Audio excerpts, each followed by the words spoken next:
E aí, seus lindos, maravilhosos inscritos no meu canal, Medibulandos e futuros médicos do meu Brasil, né? Ou então de alguma outra profissão, que tem gente do meu canal, né, que quer vários cursos aí também, não somente medicina. Então, né, como é que vocês estão? Primeiramente, se inscreve no canal, né, pra vocês não perderem os próximos vídeos.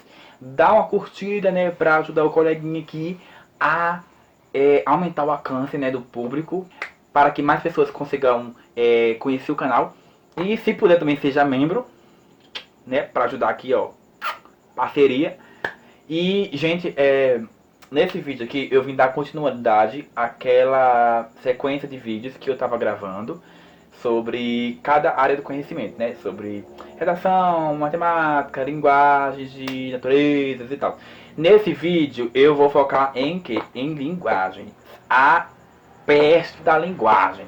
Aquela área do conhecimento que tu estuda pra caramba, acerta um monte de questão, quando vai ver tua nota, 600. TRI, meu filho, melhore. O TRI de linguagens é uma praga, é uma peste. É verdade. Quer dizer, às vezes não. Mas não é por isso que você vai negligenciar essa matéria, viu? Eu, assim, não consegui uma nota assim tão maravilhosa para linguagens. Eu consegui a nota assim que foi suficiente para passar, né?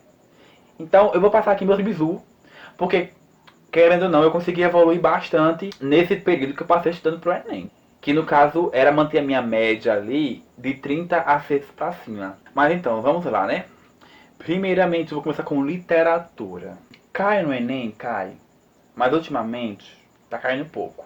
E eu fui percebendo isso. Antigamente caía muitas questões de literatura. Nossa, assim, despencava questão de literatura. Aí, quando foi em 2016, eu estudei muita literatura. Na verdade, eu focava mais em literatura do que em outra coisa, por exemplo. Na minha cabeça, a literatura é o que mais caía da prova de linguagens. Mas não era isso que acontecia.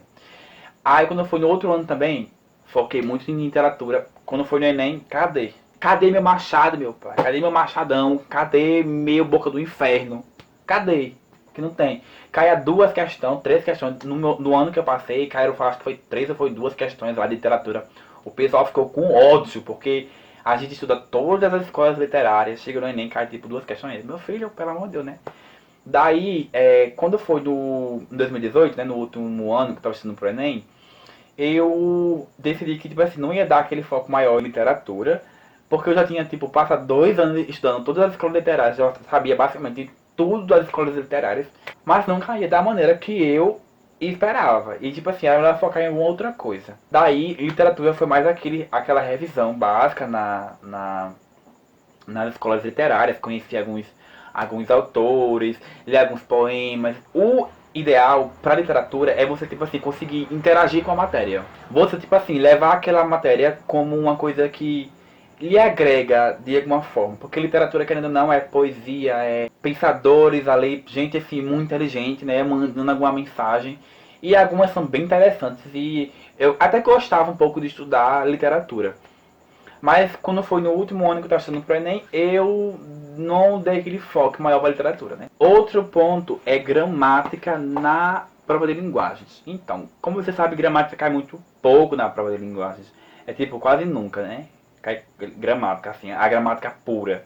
Mas eu decidi que eu não iria ficar sem estudar gramática, por causa da redação, né? Obviamente. E eu me tentei. Peguei um momento assim, acho que foram uns 3 ou 4 meses. Não sei se foi ali em 2017 ou foi em 2018. Que eu decidi que eu estudar, tipo assim, gramática, muita gramática. E uma dica aí pra você já é que eu me orientei principalmente pelaquela apostila que o INEP lança de redação, em que eles falam quais são os erros de gramática que eles consideram graves, o que eles consideram leves, aqueles que não tiram ponto, aqueles que tiram ponto. Então lá, tipo, erro grave, tá? Concordância nominal, acentuação, essas coisas assim, né? Tá bem direitinho. Eu acho que eu vou deixar até o link aqui embaixo na descrição pra você dar uma olhada caso não tenha visto. Mas se você colocar cartilha de redação do Enem, INEP, aparecerá de todos os anos.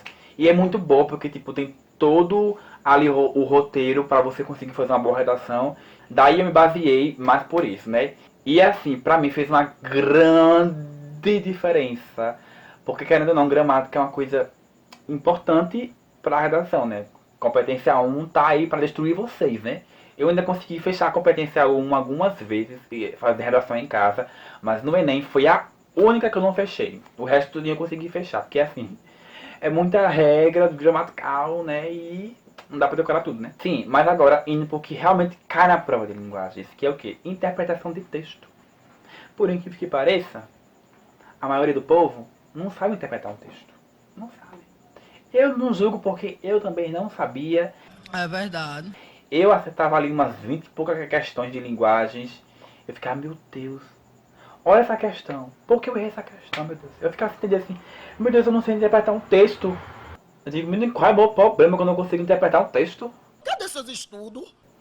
Aí eu fiz, não, tem alguma coisa errada aí, porque eu não sou burro não. Quer dizer, eu acho, né?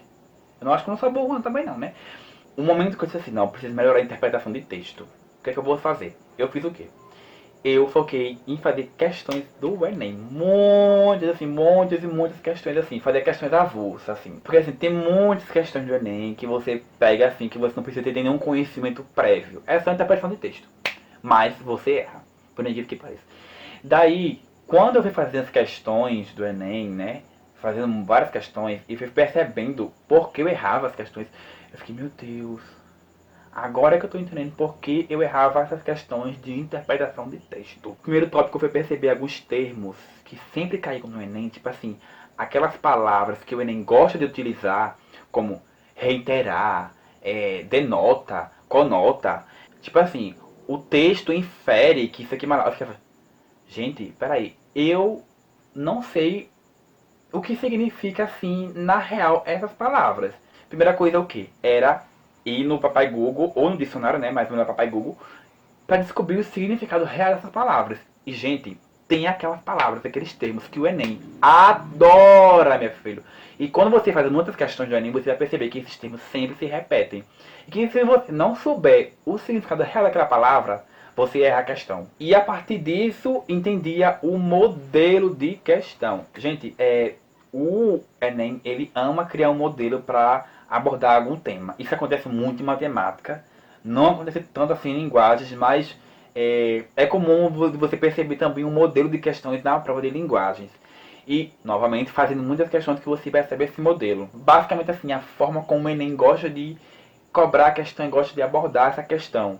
E a dica para você conseguir entender esses modelos é você fazer as questões e ver a resolução por vídeo. No caso, no YouTube, eu acho que tem basicamente todas as questões do Enem que você fizer, vai ter a resolução em vídeo no YouTube. Porque os professores já têm muita experiência com o Enem, então eles já conhecem a forma como o Enem gosta que você interprete aquelas questões, entendeu?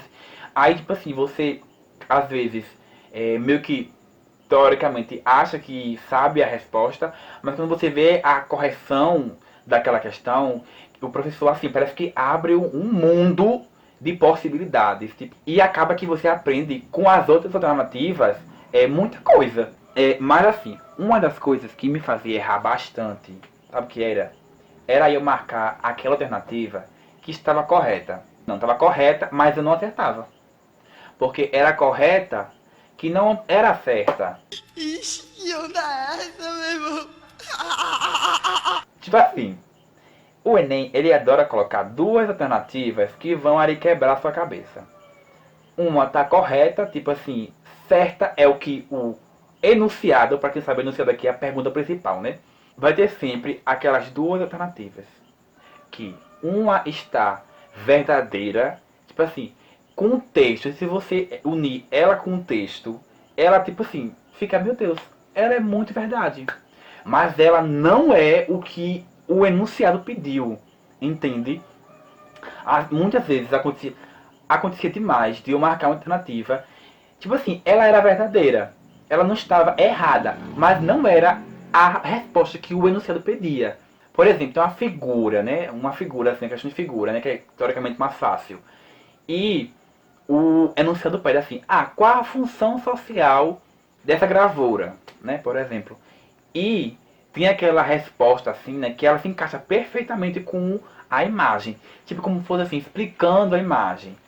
Mas ela não fala a função social daquele texto, entende? Aí eu fiz, não, preciso me ligar nessas coisas. Porque eu tava errando muito por causa disso. Eu queria marcar a questão que eu achava certa, mas, meu querido, não é a questão que você acha que tá certa, não. É a questão que o Enem quer que esteja correta. Não é o que você quer, é a questão que o Enem quer. Já entra outra dica, é você primeiro ir para o enunciado, em vez de ir para o texto. Além do que, né, vai facilitar muitas coisas para você. Já teve várias questões no próprio Enem assim mesmo, quando eu estava fazendo, que eu só li o enunciado e eu sabia a resposta, sem ler o texto. E tipo, o texto assim, de metade de uma folha, e eu só pelo título mesmo assim já sabia qual era a resposta, por exemplo, né? Ou então quando ele coloca um texto tamanho do mundo e o enunciado fala assim, no quinto parágrafo a frase tal denota o quê? Aí você vai perder seu tempo lendo o texto todinho para chegar no último parágrafo para saber a resposta? Não, né? Você vai olhar o enunciado, já vai, ele quer o que está aqui no quinto parágrafo, né? Você já vai direto no quinto parágrafo. E dependendo, você já consegue achar a resposta, né?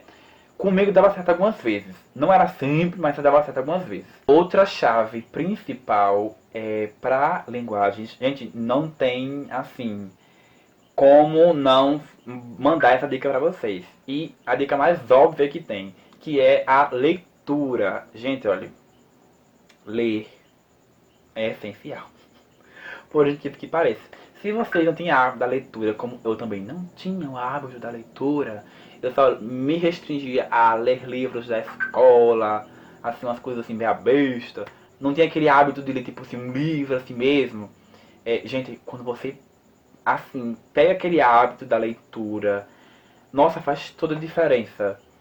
Tanto em questões de vocabulário, tanto em questões de você saber interpretar melhor ali um texto, tanto também para aguentar a carga de questões e a carga assim de textos que você vai ter que ler no Enem. No primeiro Enem que eu fiz, eu não tinha esse hábito da leitura. E por incrível que pareça, eu não consegui acabar a prova de linguagens, né? Que teoricamente seria mais fácil. Mas, gente, sério, pra mim, aqueles textões era um inferno. Nossa, eu achava, meu Deus, eu vou morrer aqui nessa prova, meu Deus, eu ficar desesperado. É muito texto, eu não consigo ler isso aqui tudinho. Gente, quando você pega o hábito da leitura, meu filho, você vai dar prova de linguagens, ó, e humanas, ó, assim. E ajuda muito. E eu percebo muito isso nos meus colegas da faculdade, entende? Tem uma amiga minha que ela passou no terceiro ano. Ela, tipo, saiu do terceiro ano, já passou em medicina na UFPB, na Federal. E ela, tipo assim, não se considera uma gênia. Mas uma coisa, um detalhe que eu percebo muito nela é que ela ama livros. Nossa, ela ama ler, assim. Ela tem inúmeros livros, ela já leu muita coisa. E eu percebo que isso fez uma diferença muito grande pra ela e pra mim também, né? Mas assim, ela já tinha essa carga, eu acho que por isso que também ela conseguiu esse feito de passar tão cedo, né? Eu acho que ajudou muito a ter o hábito da leitura. Então, gente, foi isso. Espero que vocês tenham gostado das dicas, né? Que eu passei pra vocês. Eu não sou assim uma expert na prova de linguagens, mas assim, eu já tive muita história pra contar. E espero que tenha ajudado vocês de alguma forma, né? Um beijão, até a próxima.